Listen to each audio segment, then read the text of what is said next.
आप जिंदगी में किसी भी मसले का शिकार हैं तो उसका सिर्फ एक ही हल है, चेंज योर माइंड।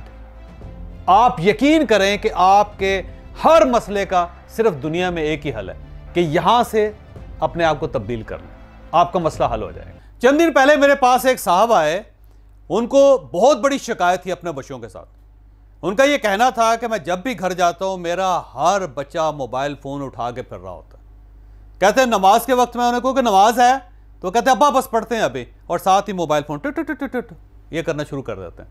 उन्हें वो खाने का कहें तो कहते हैं हाँ खाना खाने के लिए आ रहा हूं मैं, बस आया, और उसके साथ ही टुक टुक टुक टुक टुक उस पर लग जाते हैं। उन्हें कहा अगर कोई मेरा मेहमान आ गया और मैंने कहा कि बेटा आओ, इनको रिसीव करो, इनको बिठाओ, इनको चाय पिलाओ, तो कहते हैं हाँ अब्बा मैं जा रहा हूँ, और साथ ही टुक टुक टुक टुक टुक। कहते हैं इवन वॉशरूम के अंदर जब लोग होते हैं ये, तो मुझे अंदर से मोबाइल की टिक टिक की आवाज़ें आना शुरू हो जाती हैं कि ये वॉशरूम में बैठ के भी, ये नहाते हुए भी शायद मोबाइल इस्तेमाल करते हैं। तो उसने कहा मैं इस चीज़ से बहुत तंग हूँ कि मैं आ जाऊँ किसी को पता नहीं चलता, क्योंकि सब लोग मोबाइल पे मसरूफ़ हैं, और मैं अगर चला जाऊँ तब भी किसी को नहीं पता चलता कि अब्बा जान चले गया, क्योंकि उस वक्त भी मोबाइल पे लगे होते हैं। उन्होंने कहा जी मैं घर पे वापस आता हूँ तो मैं देखता हूँ मेरी बीवी जो है ना मोबाइल के ऊपर ड्रामे देख रही है, या फिर किसी न किसी दोस्त के साथ, किसी सहेली के साथ, किसी सहेली की वालदा के साथ गुफ्तगू कर रही होती, और मैं आके घंटे घंटा बैठा रहता हूँ, मेरी बीवी को महसूस ही नहीं होता कि मेरा खामद आके सामने बैठा हुआ है। तो वो कहते हैं कि मैं इस मोबाइल फ़ोन से बहुत तंग हूँ, मुझे लगता है कि किसी न किसी दिन मैंने सबके सर खोल देना, सब बच्चों को फेंटा लगाना और इन सब के मोबाइल उठा के घर से बाहर फेंक देने। तो मैं बहुत तंग आ गया हूँ, तो मुझे बताएं कि मुझे क्या करना चाहिए।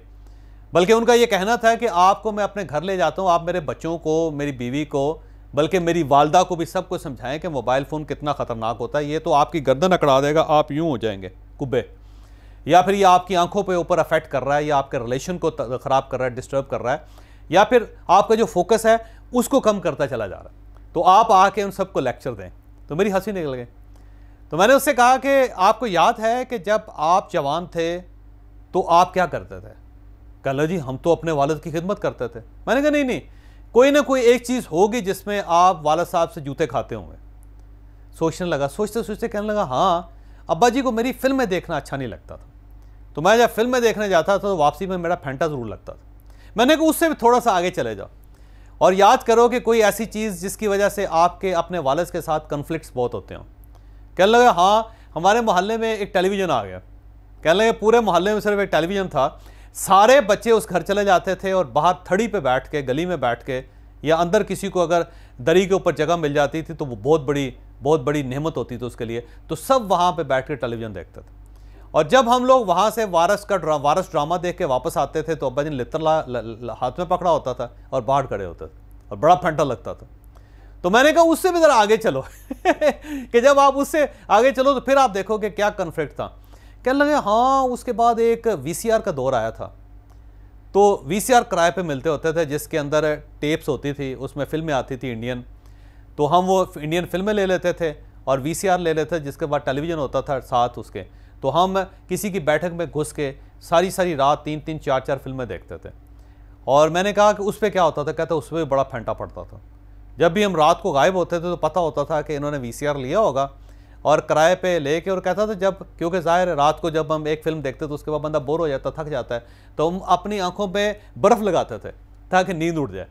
और क्योंकि वजह ये सुबह हमने वीसीआर वापस करना होता था, इतने पैसे होते नहीं थे कि अगले दिन का भी किराया हम अपनी जेब पे डाल लें, तो हमने अगले दिन से बचने के लिए, उस किराए से बचने के लिए हम अपनी आंखों पे बर्फ़ लगाते थे ताकि आंखें खुल जाएं, और उस खुली आंखों के साथ हम बड़ी मुश्किल से 3 फिल्में पूरी करते थे। तो मैंने कहा फेंटा उस पर लगता था नहीं लगता? कहता हाँ लगता तो था ऐसा।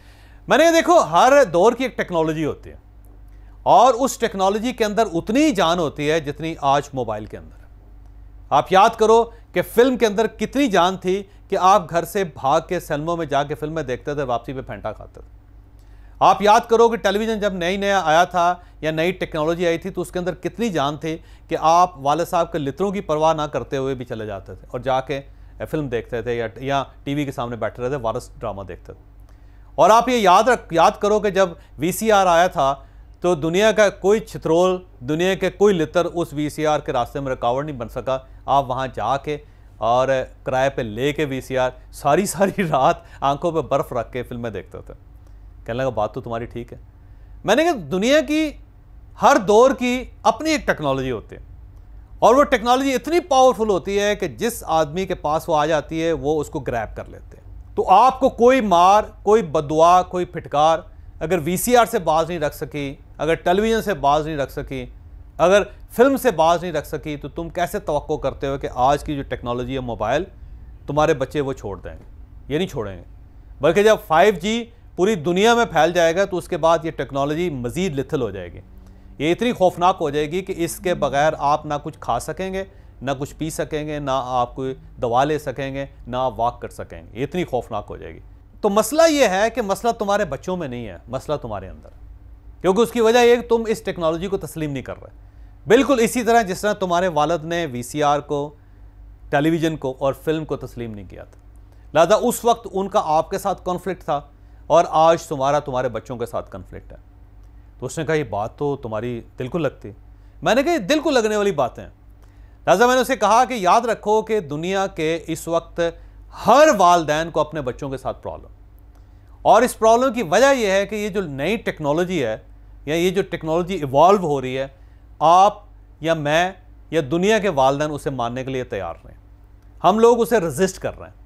जब रजिस्ट कर रहे हैं तो हमारा औलाद के साथ, अपनी फैमिली के साथ कन्फ्लिक्ट बढ़ रहा है, और इस कन्फ्लिक्ट को रिजॉल्व करने का एक ही तरीका है कि आप अपने आप को दूसरे के शूज़ में रख के देखें।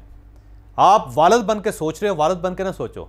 आज अपने बेटे के साथ खड़े होके, उसके शूज़ पहन के, उसकी जगह पे खड़े होके फिर देखो, फिर तुम्हें ये चीज़ें बुरी नहीं लगेंगी, फिर तुम्हारे अपने बच्चों के साथ रिलेशन ठीक हो जाएंगे। तो मेरे उस दोस्त ने मेरे साथ इत्तफाक किया। आप भी अगर कभी सोचेंगे तो आपको भी बेशुमार चीज़ों पे इत्तफाक करना पड़ेगा।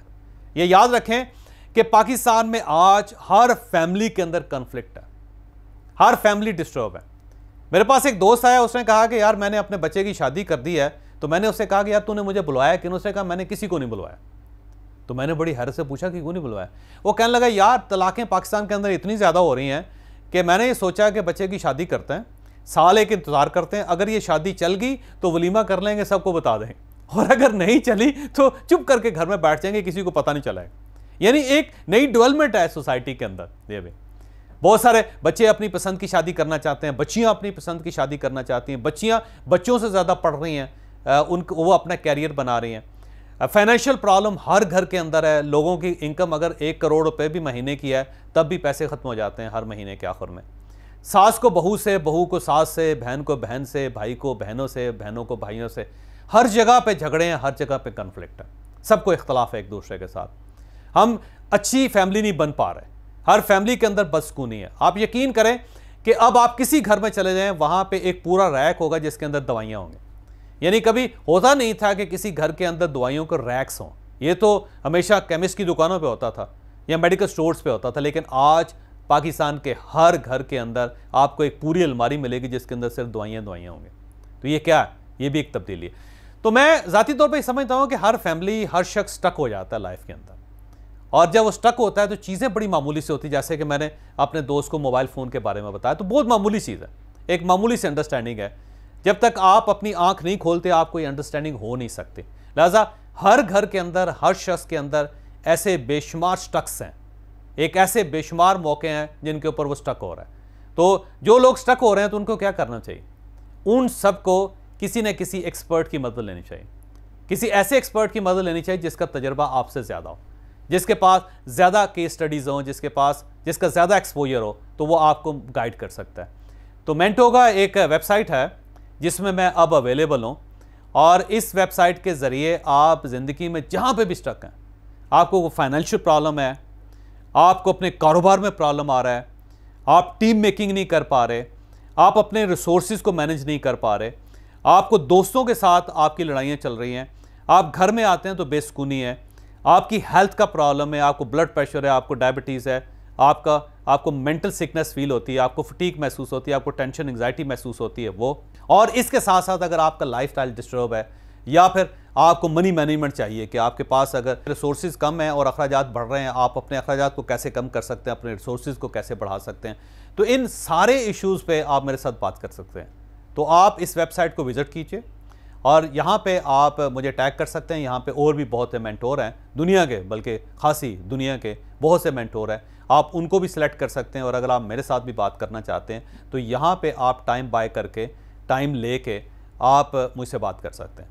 और ये जो बात है इंतहाई सीक्रेट होती है, ज़ाहिर है किसी के साथ शेयर नहीं होती, तो आप इसके मुताबिक अपॉइंटमेंट लेके आप किसी वक्त भी मेरे साथ बात करें। अल्लाह करम करेगा। मेरा ख्याल ये है कि ये एक अच्छा प्लेटफार्म है जिसमें दुनिया में किसी भी कोने में बैठ के आप मेरे साथ रब्ता कर सकते हैं। और कोई भी अगर इशू हो तो मेरा ख्याल ये है कि शायद हो सकता है कि मेरी मदद से आप उस मसले से बाहर आ जाएं, जिस तरह मेरे दोस्त ने मोबाइल को एक्सेप्ट करके अपना ख़ानदान बचा लिया।